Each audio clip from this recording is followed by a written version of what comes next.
You're listening to She's Filled Podcast. I'm your host, Tamara Nicole, and welcome to Season 3, Episode 7, Life Update / Newlywed Chronicles. Welcome, everyone, to She's Filled Podcast. I'm your host, Tamara Nicole, and this is Season 3, Episode 7. We are going to be talking about a life update plus Newlywed Chronicles. This is actually my first time recording on video and on just a regular podcast. So we are double mic'd up today. Whether you're listening on YouTube, hey guys, or whether you're listening on the podcast page, welcome everyone. I am so excited to be back on the podcast. I realized as I was about to prepare for this episode that I wanted to finally come and actually get on the podcast live, you guys. I'm not here to be aesthetic. As you guys can see, everything is everywhere, and maybe you can't see if you're just listening to the podcast. But I just wanted to record this just so that more people are able to watch rather than just sit and listen to me. So welcome everyone on YouTube. I am so excited that you guys are watching. Share with everyone, like, comment, subscribe to the channel, please. It helps me a lot. Okay, so we're hoping that we can do more of this and that this won't be the first and last time that you guys get to watch She's Filled Podcast. I'm hoping that this is like a new thing.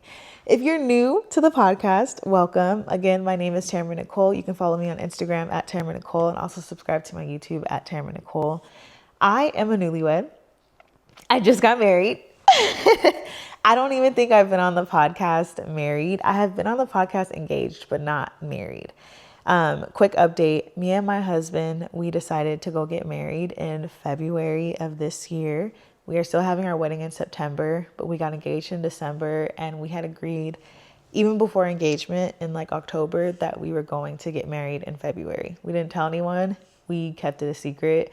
We honestly just told our family and friends, and then we went and got married. We had a dinner, and then we announced it to the world, and everyone was like, "What? You're married?" Yes, we're married, and I am so happy. I'm so grateful that I made that decision. Experiencing marriage right now in this season while planning a wedding has been so fruitful and so healthy for us. I'm not going to say it's everyone's cup of tea, but for us, this definitely is what we are happy that we're doing. So with that being said, she's a wifey now.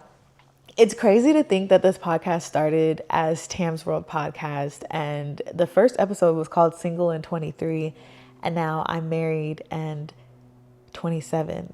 I was about to say I'm 26, but I'm 27. We just had a birthday. So welcome everyone to the episode. I am excited that you guys are here. I'm excited that you guys are tuning in. We're going to get into it. I want to just kind of start this episode with a life update.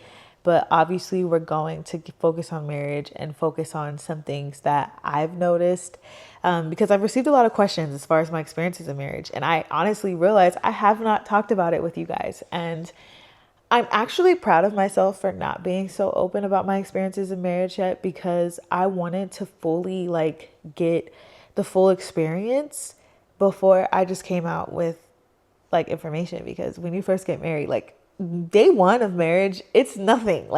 Compared to now, I feel more experienced as a wife than I did on day one. Obviously, you're going to feel more experienced as an employee at your job or whatever, in whatever you're doing once you grow in it and improve in it more. I love being a wife, but as I'm growing as a wife, I am learning more things about my husband. I'm learning more things about myself. I'm allowing the Holy Spirit to encourage me to do certain things that I normally wouldn't do. And also it's showing me things that I need to improve on and things that make our marriage work. Okay. Everyone's marriage is different. Everyone's marriage has its own thing. I personally am the person that's staying at home all the time, while my husband is the person who is gone at work. So I'm mainly home all day and he's gone. As you guys may or may not know, I am actually preparing to be a first lady of a church. So if you guys are curious about what church we're going to be starting, I will send you guys all the information. I'm not just making it super public right now because he is not the pastor. I am not a first lady. I am just a member of the church, and I am an elder's wife. My husband is an elder. I transferred from non-denominational into Kojic, and it was a scary decision, but it was a very great decision. I am grateful that God trusted me in this position and in this place, because I have received so much more fruit. I feel more in position of what God was telling me to do. I felt in position when I was at my previous church, but I felt like there was more. And I feel like God is revealing to me what more He had for me all of this entire time. So I'm very excited. Joining into Kojic, it is Pentecostal. It's literally the same beliefs. We believe that Jesus died on the cross, rose on the third day, like we're all Christian, but it's definitely a different form of worship. And the previous church I went to had like mainly like Hispanic and white people, a few black people here and there, a little dibble dabble chocolate chips. And now I'm at a predominantly black church. So it's very interesting. I actually grew up with church hurt from the black church, and no, I don't like the commentary of the black church. Let me just address that before people come for me. I don't like the commentary of saying, oh, the black church, because at the end of the day, the church is the body of Christ, and that's it. There's no such thing as a black church, white church, stuff like that. But in a sense, I had church hurt from a church that I went to that was predominantly black. And so it was very interesting coming back into it because I had the church hurt, but I'm grateful to God that I learned and healed from my church hurt in order to create genuine bonds and relationships with people who, go to my church. So, yeah. I have been kind of going back and forth, honestly, with my gifts, the things that I want to do. Obviously, I want to be here on the podcast. Obviously, I want to be like more able to produce content for you guys, but I have a job. Like, I work, you guys. And so while posting content and while doing all this stuff for you guys, I'm trying to make time for this while also working and being a steward of my job. And the Lord has just been honestly like molding me and equipping me on how to manage this new season of my life, this new time in my life. As you guys can see, if you guys are watchers, obviously this first video footage of She's Full podcast, but I moved. You guys probably already know that by now, but it's just been a lot of transitioning happening in my life. And yeah, we're just happy about it, and I'm grateful for it. And so I just want to keep walking into what God has for me. Okay. If you guys like my hair, I will tag the person that did it. Her name is Seven on Instagram. If you guys are just listening, you guys can go to my Instagram story and look at my hair day vlog, and you guys can see who did my hair. If you're listening to this in the future, just DM me if you don't see it. Okay. So with that being said, I want to just give a little life update and just start with marriage. It's beautiful. It's a great experience. And I honestly want to encourage anyone who's kind of on the fence of whether you and your partner need to get married. And obviously, if there's issues going on in your relationship, don't do it. Don't do it, because marriage will escalate the issues that you guys already have going on. So if you guys already have issues going on, don't get married. Focus on those issues and really address the fact if it's just you guys loving and lusting after each other, or whether it's really like God ordained, you guys need to get married, you guys need to do this. The Lord has continuously confirmed over and over again the things that me and my husband were called to do and why it had to be together. And honestly, the Lord has continuously been confirming those things, even in our marriage. And the way that God says He gives a man favor when he finds his wife, like I have watched my husband just like excel in so many areas since we got married. And it's such a blessing. I'm so grateful that I get to be present and watch and help him in that situation. Definitely learning and identifying like what a helpmate truly is and how I can be his helpmate, not someone else's helpmate, his helpmate. And what does he need? And what are the things that the Lord is moving him into that obviously like he had to be married. I had to be present as his wife to help him and assist him in these areas. And so just learning and growing in that.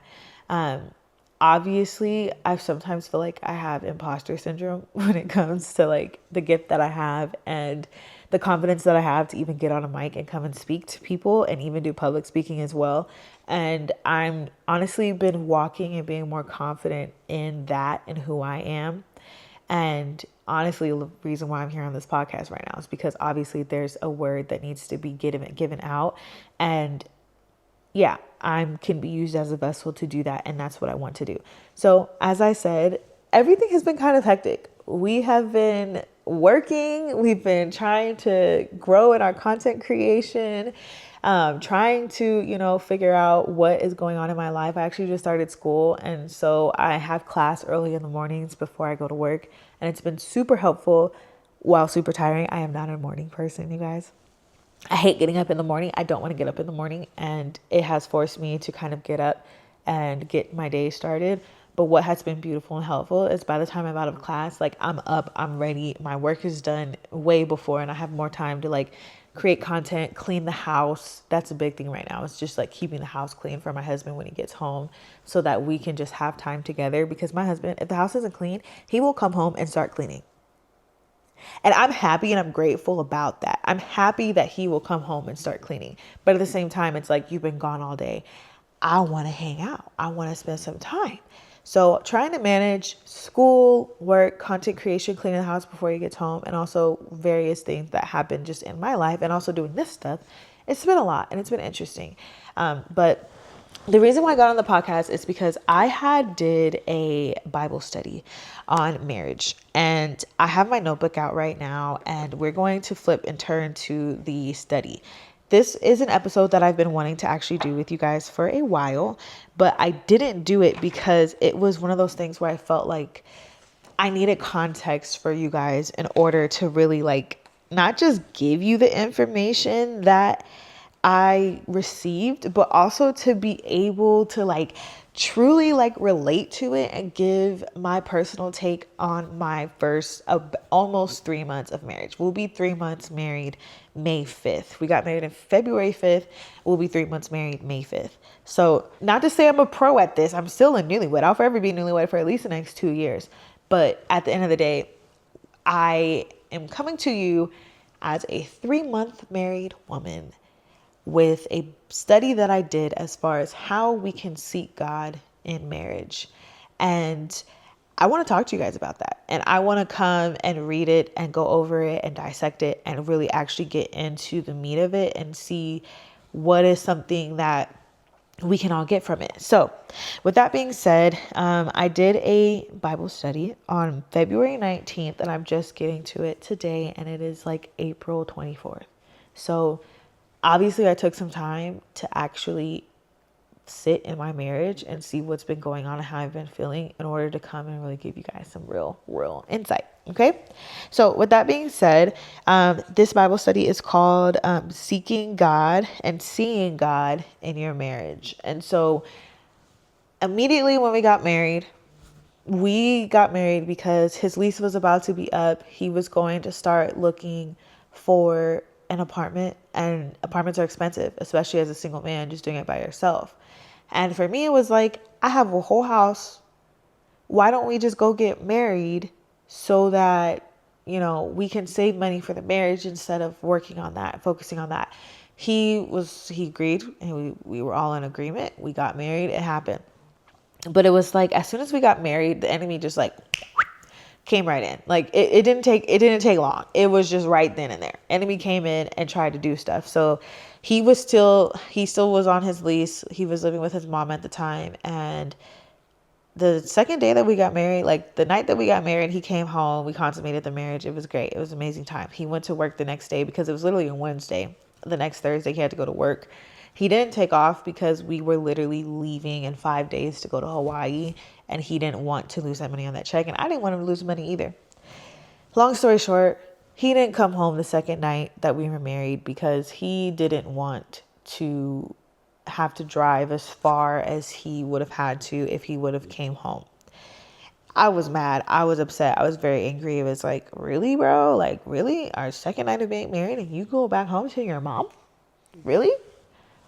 And it was hard. It was really hard, that transition at first, but honestly, that was the only road bump that we really ran into. Other than that, it's been smooth sailing. We have great communication. He listens so very well.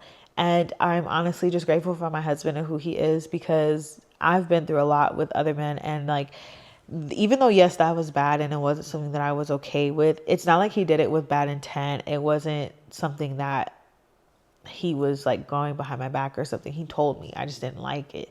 And yeah, so we worked that out and we worked through that. But immediately I was like, no, I felt like I knew everything I needed to know about marriage, but I need to really like armor up in this marriage, because I didn't know what the marriage was going to look like. It was day 2 and he was already like F-. So it was just not something that I was excited about. So with that being said, fast forward to February 19th, we got married on February 5th. Fast forward to February 19th, I was feeling some kind of way in my spirit. And I was just like, let me get the study done. So marriage is a reflection of God's relationship with us. Okay. So we have to look at our marriage as ministry. We have to look at our marriage as a reflection of the relationship that we have with the Lord. And once you see that there's some things going on that don't align or are not working out, seek God in it and figure out, how can I fix this? How can I solve this? What's going on? So I was studying and I just realized like, okay, marriage is not a feeling. Like I remember when I was like 30 seconds married and my mom looked at me and she goes, so do you feel married? No. What? I mean, I know I'm married, but I don't feel married. I just got here. I don't know. I haven't really even talked to my husband. Like we said I do. We kissed and everyone started hugging us. I don't know how I feel. And so one thing that I sat on with that was like, marriage is not a feeling. It's an experience, and you can feel love for your partner, but you can also feel annoyance for your partner. You can also feel anger towards your partner. You can feel all different emotions towards your partner. It can all happen in a week, all within the same week. You can feel different towards your partner. One week I'm on my period. The next week I'm in love. I'm ovulating. All I want to do is hop on my husband. And that's just the truth. So take that and leave that for whatever you'll take it for. Okay. So one thing that I wrote down is gain understanding of what the Lord's expectations are of you as a spouse. View your marriage through the lens of faith and ministry. Okay. So ministry is defined as a service, assistance, an act of serving or ministering to others, particularly in a spiritual or religious context. Role of a humble service to God. Okay. So when you get married, you are dedicating not only yourself to this person, but you're coming in covenant before the Lord to this person, saying, God, I'll continue to love on this person and be with this person and support this person and encourage this person and love on this person and build them up in whatever way I have to in order to honor you. That's really what you're doing. And when you get mad at this person, you still have to love on them. When this person is annoying you, you still have to minister to them. When they're going through something and you're irritated because of something else, you have to put your feelings aside and understand like, oh, they need me right now. Like I can't just sit here and not pay attention to their needs. I have to actually focus on my partner right now because there's something that I can do to help them. And that is ministry. Okay. So when you're coming before your partner humbly, he pisses you off, you still have to make him dinner.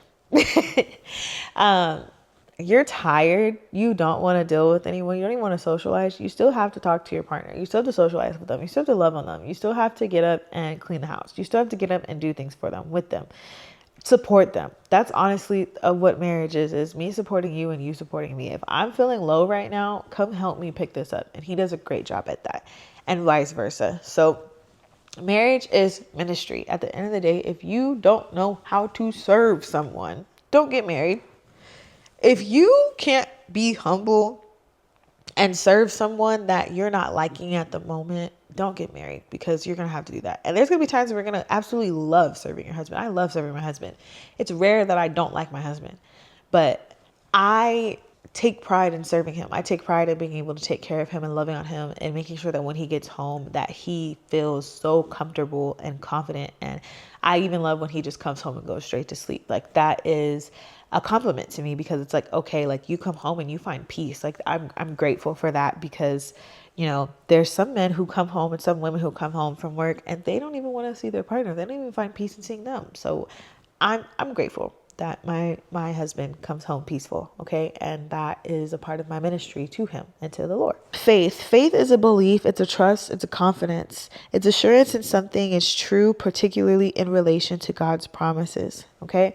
So when you have faith in your marriage, faith is the substance of things not seen. Okay. That's Hebrews 11:1. You have to have faith that your partner is going to listen to you when you come to them in a grievance. You have to have faith that your partner is going to support you in any way that you want. If you have dreams and aspirations, talk to them about it. and let them encourage you. If you are not feeling good and you're having problems with your health, talk to them. They can encourage you to go to the doctor. They can pray with you. They can lead you to the right people. Like I said, with your dreams, there's been so many times where I'll tell my husband something that I want to do, and he'll say, "Oh, I know someone that can help you with that.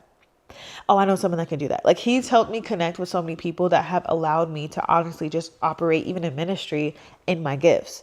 Like, I got to go to a service and I got to record content. Do you know how fun that was for me? To go to a church service and be able to create content. It's something that I love to do. It's something that I aspire of continuing to be able to do, even as to create more income in my household. And he even gives me opportunity in ministry to do that. And so you have to have faith in whatever it is that you're wanting to do in yourself. Like, don't even let go of your dreams. Don't let go of who you are in yourself. Allow your partner to encourage you. And if anything, being married should increase your faith, increase your drive and wanting to grow and wanting to be better and wanting to do more things, because you're not by yourself anymore. You have someone that can keep you encouraged. You have someone that can build you up. You have someone that can speak life into you when you can't even speak life into yourself. I don't know who that was for, but that is something that I really value about my husband, is that he speaks life and he has faith in me. You know, like, he's not super into content creation and all the stuff that I do, but he supports me and he has faith that I will succeed and do whatever. I told him I want to go back to school, do it. Even though I don't have much good of a success rate in school, which is why I haven't got my degree yet, because I'm a creative. I don't like sitting at a desk all day. I like being creative and using out of ideas that are just people are not used to hearing. Okay. So with that being said, I wrote all of that down, and I wrote that faith is in relation to God's promises. And a question that I asked was, what are God's promises in marriage? So we're going to review what God's promises in marriage are. God has it in his word for us to know. He loves when we're married. He respects marriage. That is his heart for us, to be married and to be one with each other. So let's review some of the God's promises. One of God's promises in marriage is that he will be present in it. God is not going to leave us alone in our marriages. God has no intent on leaving us alone in our marriage. He actually wants to be closer to us in our marriage. And sometimes you're going to show your partner some things about you that reflect your relationship and your salvation with the Lord. And guess what? A good partner is going to push you back to the Lord. If I see my husband doing something that I don't agree with, I tell him straight up, "You're not doing right. Get it back together, get it right." And he's like, "Yeah, you're right. Let me fix this, or let me do that." And it might not be something like super crazy, but it could even be something of like how he speaks to people, or if he allows other people to talk on the phone with him about another person for too long. Like, even if I catch him allowing people to gossip to him, I tell him straight up, that's not okay. You need to stop that. You need to fix that. And he does the same thing with me, vice versa. So being able to, like, iron sharpens iron, like, that's real. And God is present in that. Okay. So God supports our marriage. He's going to be there for us. And a lot of things that I used to worry about, I no longer have pressure anymore. Because I'm like, Lord, you're going to provide for us. Because I know that you are happy. You are rejoicing in what we did and just getting in covenant. Okay. So Matthew 18:20 reads, "For where 2 or 3 are gathered together in my name, there I am with them."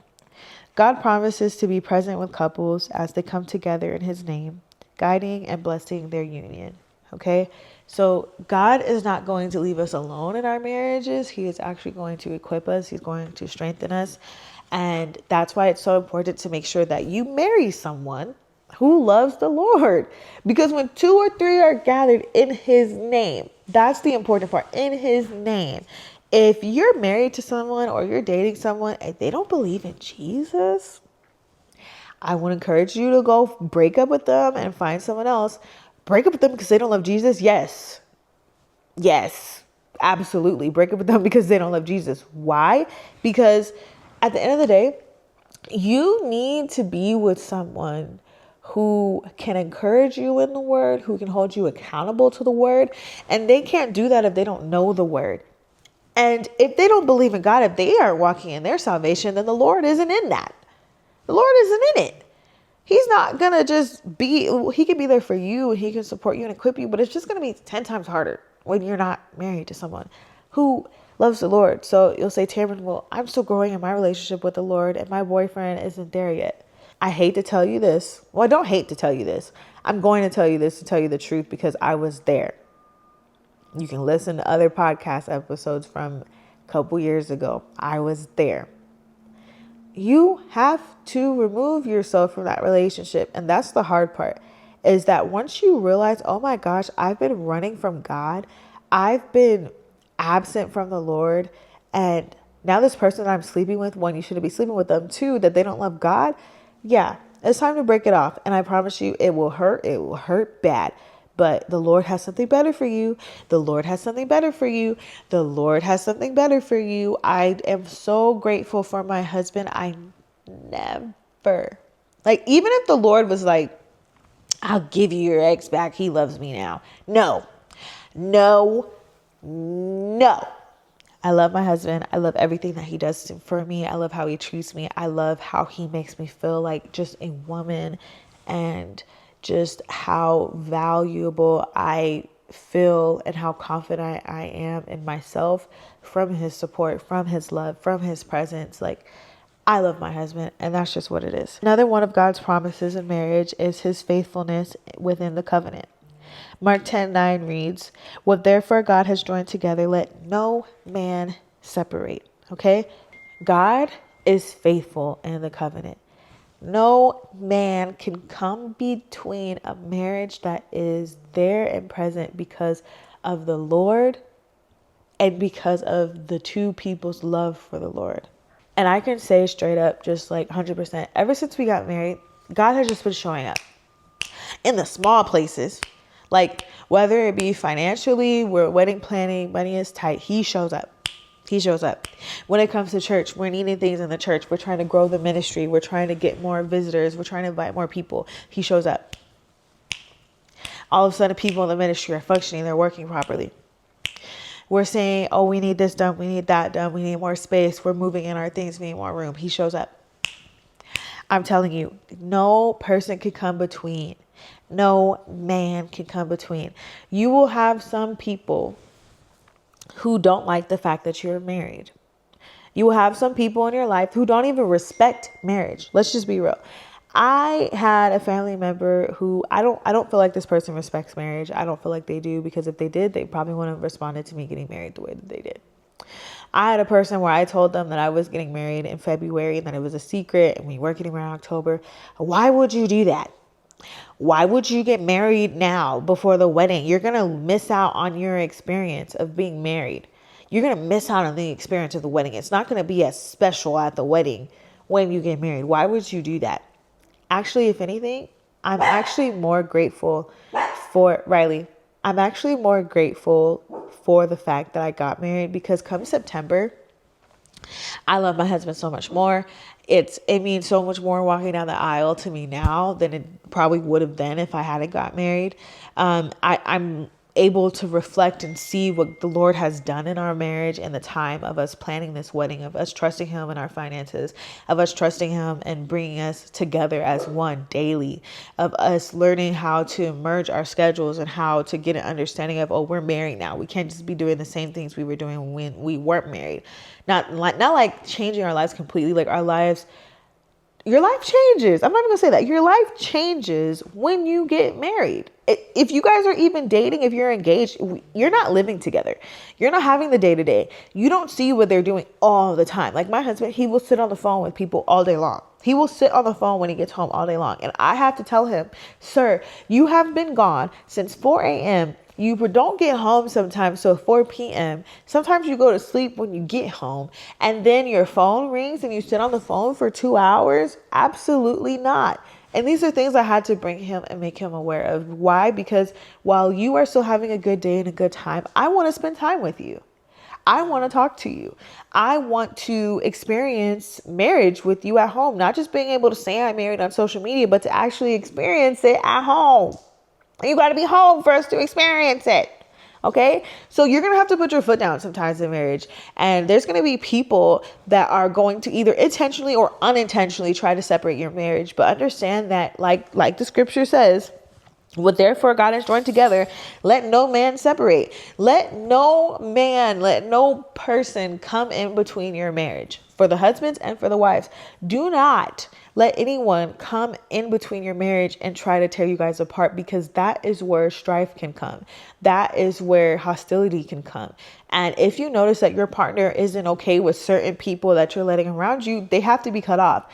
If your partner is not okay with certain things that other people are talking to them or treating them, you have to respect how they're feeling above anyone else. Okay, so let no man come in between your marriage. Okay, God promises that the covenant of marriage is divinely established and that he will uphold it. Okay, so if you even have to come to your partner and tell them about something because of someone else, trust that because they love the Lord and because they understand that no man is to come between their marriage, your partner should understand. And if they don't, just bring that scripture to them and allow the Bible to convict them, because that's the best thing you can do. All right. Another promise that God gives to marriage is provision and care for the marriage. Philippians 4:19, and my God will supply every need of yours according to his riches and glory in Christ Jesus. God promises to provide for the needs of the marriage, when the emotional, physical, or financial, as long as the couple seeks him first. As long as the couple seeks him first. Okay. So God is going to supply for your marriage, but you have to seek him. God is going to show up in your marriage, but you have to acknowledge that he is the one doing it, that it's not you guys making a way for your marriage, that it's God. Sometimes when you get married, the enemy is still trying, right? The enemy can still encourage you guys to hop back into sin, whether that is through, well, I don't really know, but one thing that I used to do is smoke. My husband used to smoke weed as well.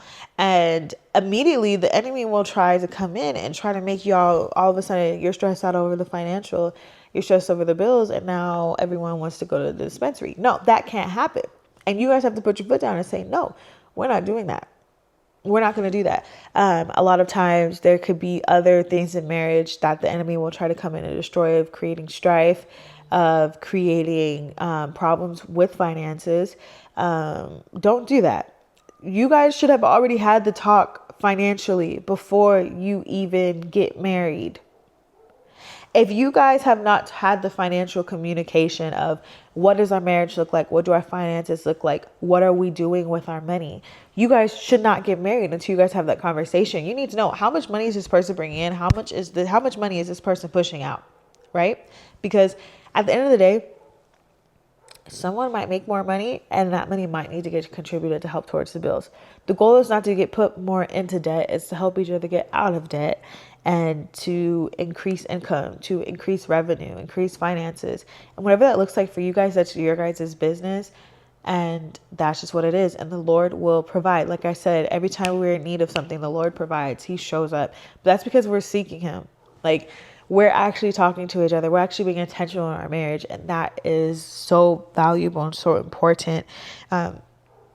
Emotionally, anytime that I am on my period or feeling some kind of way about something that he's done, my husband is very receptive of my emotions. He doesn't push me off or push me away. Most men are not going to communicate their emotions. So ladies, I will just tell you right now, a lot of times your husband is not going to initially just jump to telling you how he's feeling and what's going on and what the problem is. He's not going to just come to you and do that. But at the end of the day, you as a woman have to create an open space for him to know that if there is something that is that bad and that serious that you need to talk to me about and address, tell me. And women, we have to be able to accept it. We can't be quick to, why didn't you tell me that before? No, like it takes a lot for a man to come to you as a man, because most men will harbor their emotions and harbor their feelings, and they won't even tell you what's going on. They don't communicate. It's just what it is. As much as I tell my husband, you need to communicate with me, he's not there yet. And like I said, we're 3 months in. Let me come back in 5 years and see if it's changed. But right now it hasn't. So I just give him the space to speak to me when he wants to, which occasionally he does. But I'm mainly the one that's coming with communication and emotional stuff. Physically, we have communicated that we want to start working out and doing more. Personally, just right now, it's no time really to do that. He is in great shape. I am losing weight. Like I say, I'm in great shape, but I'm losing weight, and I'm actively losing weight, actively focusing on my health. And yeah, the Lord has supplied every one of our needs. The Lord has provided for us in so many ways, and it's only been 3 months, and it's just crazy. I can't even tell it all, and I'm not going to tell it all because I don't have time for that. I actually have a meeting in 15 minutes, so we're going to keep going. Another promise that God provides to marriage is strength and help in times of trouble. Psalm 34:18. The Lord is near to the brokenhearted and saves the crushed in spirit. When marriage faces hardships and challenges, God promises to be near and offer his healing and comfort. When we first got married and the stuff was happening where he didn't come home, I was feeling a little neglected. It was hard because we were like, it would be some nights where I would even have to drive to his mom's house just so that we just slept in the same bed. We were married, we could do that. And it was hard at first. I'm not going to lie, it was hard. And even though that's not like a super big hardship, that was something that was hard for us at that time, right? And through communication and through prayer, God healed the situation fairly quickly. But there are going to be some things that are going to get stirred up when you first get married. There are going to be some things that God is going to have to show you guys and work out and work through in your marriage when you first get married. And that's actually healthy. It's good. You guys should not be coming. I mean, it's possible. I don't know if it's possible, but you guys probably aren't going to come into the marriage perfect and just ready to be husband and wife. You learn from day one what it means to be a husband and what it means to be a wife. And that's being present. That's communicating. It's listening. It's being intentional. It's dedicating yourself to the goal of the marriage, which is to have peace, which is to have structure, which is for things to remain organized, to keep schedules together. But there's going to be hardships. There's going to be tension that's going to happen. And you have to be ready and willing to address the tension and to address the needs of the marriage as soon as it happens. And yeah, you might go to sleep mad sometimes. And yes, it's easy to say, I don't want us to go to sleep mad. But yeah, we can talk about all we want, but I'm still going to be mad when I go to sleep. But I might wake up feeling a little better after, my mind has cleared and after things, get solved through my brain. So one thing that actually came up recently was that we sat and had a conversation, and I kind of like threw it all out on the table. I just kind of vented.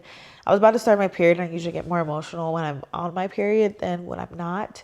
And the things that bothered me throughout the month come to me when my period's about to start, and he just gets the butt of it. He gets all of it.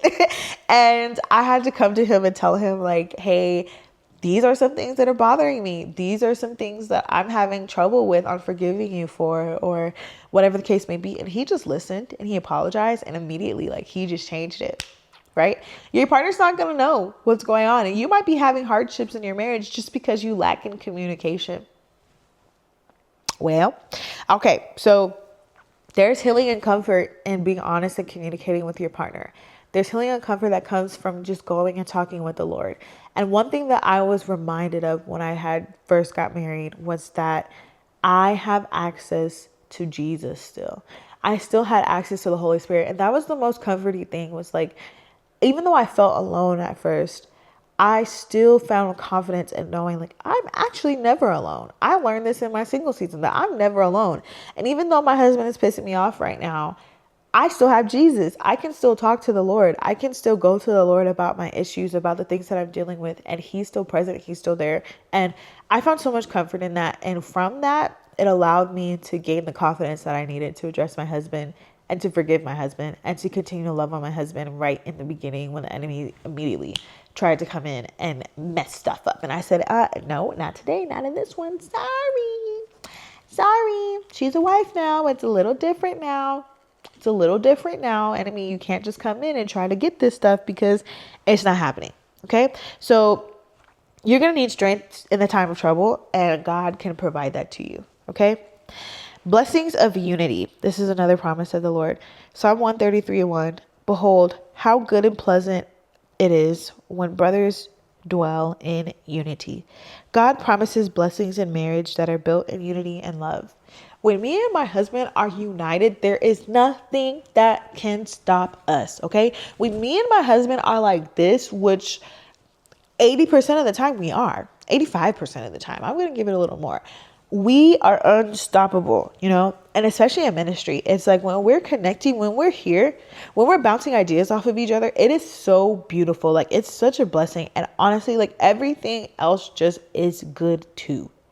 Like, from the communication that we have, to the time that we spend, from the conversations we have, even down all the way to, yes, the sex, because we get to have it now. Amen. Okay. It's just better when everything is happening in love and unity. And that should always be the goal, is to get back to love and unity in your marriage, because the enemy is trying to take you out. The enemy doesn't want y'all happy. Do you know that? Like, the enemy does not want you happy in your marriage. He doesn't.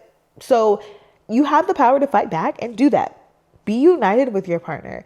Love on them, encourage them, speak life into them. Whatever it is that they want to do, stand by them, support them. Like, operating ministry was not an easy task to learn. I'm still learning. I'm still growing. I'll forever be learning how to grow in ministry and how to love on people and how to support my husband. But at the end of the day, when I just make up in my mind that I'm committed to doing whatever it is he needs, the sparks fly. Okay? Sparks fly. Unite with your partner, love on them, and watch the Lord work. Okay? God also promises protection. Isaiah 54:17. No weapon that is fashioned, no weapon that is formed against you shall prosper. God promises to protect marriage from eternal forces that may try to destroy it, offering protection and security. God protects marriage. He loves marriage. Okay. He is going to allow no weapon to prosper, as long as you actually trust that, though. Like, you have to walk in that. If you let everything trying to come after your marriage prosper, meaning whether that's allowing infidelity in your marriage or allowing lying in your marriage or whatever the case, that's going to cause strife, right? That's going to cause tension. But when you choose to be honest with your partner, when you choose to communicate, you choose to just love on them for who they are and allow them to continue to grow as a person. Like, we're young. I'm 27. He's 27. He's about to be 28, but we are still growing as people. And I still know and acknowledge the fact that my husband is still learning how to be a husband. He's still learning how to just be a man. Eventually, he's going to have to learn all again how to be a dad. And that's going to be something, and I'm going to be able to learn how to be a mom. That's going to be a new trial, a new task that we're going to have to learn together. We're going to have to remain united, and God is going to protect that. In order for us to trust that he's going to protect it, we have to make space for the Lord. We have to make space for Bible study. We have to make space for prayer. We have to make space to just even bring God into the marriage and say, Lord, protect this, cover this, keep us grounded, keep us sane, be just in this marriage, because we need you. And God honestly just protects your peace. He protects your heart. He protects, like I said, the marriage in so many ways. And it's just so beautiful. Another promise is fruitfulness and blessings. Psalm 128:3. Your wife will be like a fruitful vine within your house. Your children will be like olive shoots around your table. God promises fruitfulness and blessings in marriage, and whether in terms of children, joy, or prosperity. Okay? So as a woman, we have the ability to bring life into a room. We literally have the ability to bring life. Okay, listen. So you as a woman have the ability to make your home a beautiful, peaceful place where your husband comes home and he's just so happy to be there. We also have the opportunity to make a home feel like nobody wants to walk through the door. Okay, it's up to you.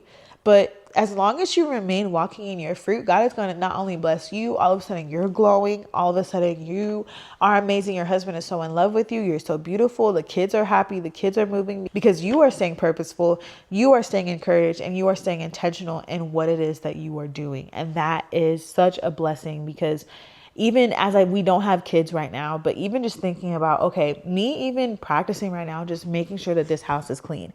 Like, as I'm sitting here, I'm looking at stuff like, okay, once I'm done recording, I'm going to go move this. I'm going to go move that. I'm going to go throw this away. Like, I want the house to be clean for when he comes home. And that's the same for when we have kids. Like, I want our kids to know that, mom keeps house clean, whether they help or not. Mom makes sure dad is straight. Mom makes sure his kids are straight, and everyone is happy at the dinner table at the end of the day. because we're united and we walk in love. And that comes from the love that I show my husband and from the love that I show my children. So I read that verse not only just looking from a husband's perspective, but from me as a wife's perspective. I see that I have the ability, I have the capability to be fruitful in my marriage, so that things just grow from it, whether it be children, whether it be just joy, whether it be prosperity, and just loving on people in general. Me loving and building and encouraging my husband allows him to love on people in our ministry, and vice versa for me as well. Another promise is peace and rest. John 14:27 reads, "Peace I leave with you, my peace I give you." God promises peace in the home and marriage, offering rest for those who trust him. When you trust God, any attack on your marriage, it just won't permeate. It won't get through, because you'll trust, like, no, you give peace. If we're not peaceful, it's from the enemy, and we have to address why it's not peaceful, and we have to focus on how to get it back.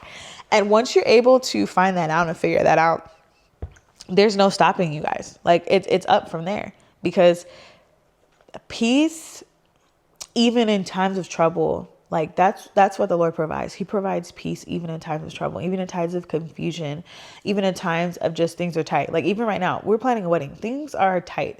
It just seems like there's more bills piling up than there is money coming in. And the Lord has provided. And there's been so many ways where I'm like, I don't even know how I managed to pay that bill. I don't even know how I managed to get past these 2 weeks with money still in my wallet, but I did. And it's God.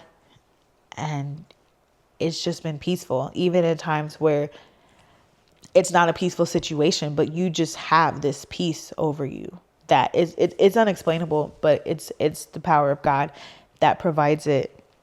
So God promises peace in the home and marriage, offering rest for those who trust him. We already read that, but I read it again because you have to trust God.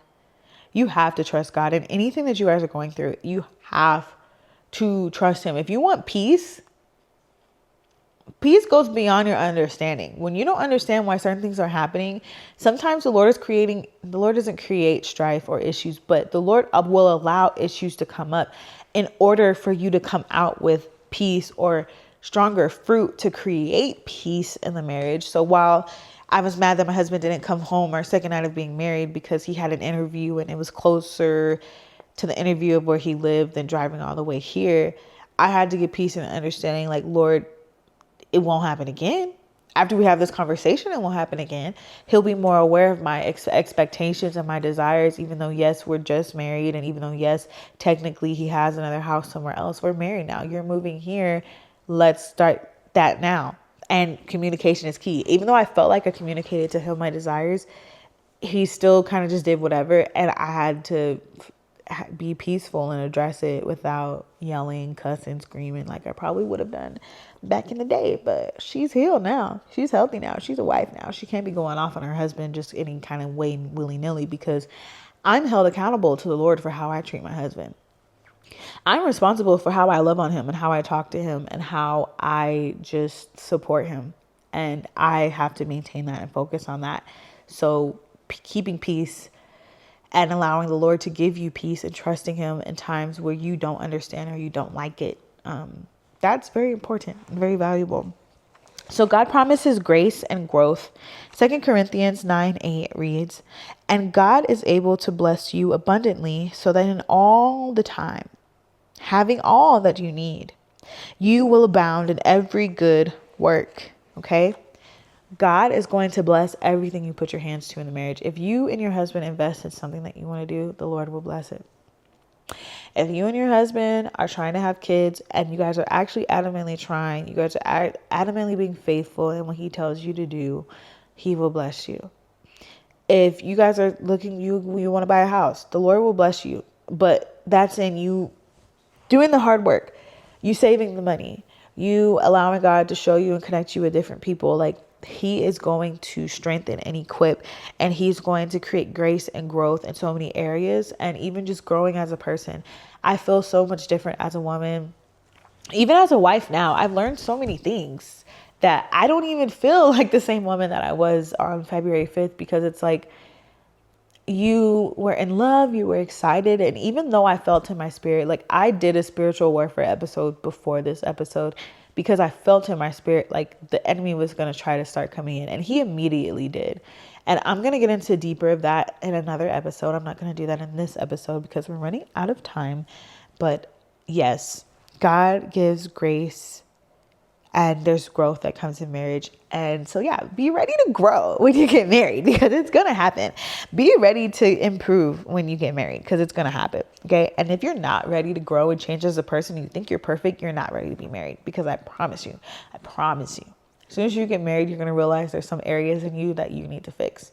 And you have to be adamant and actually putting an effort to do that because your partner deserves that.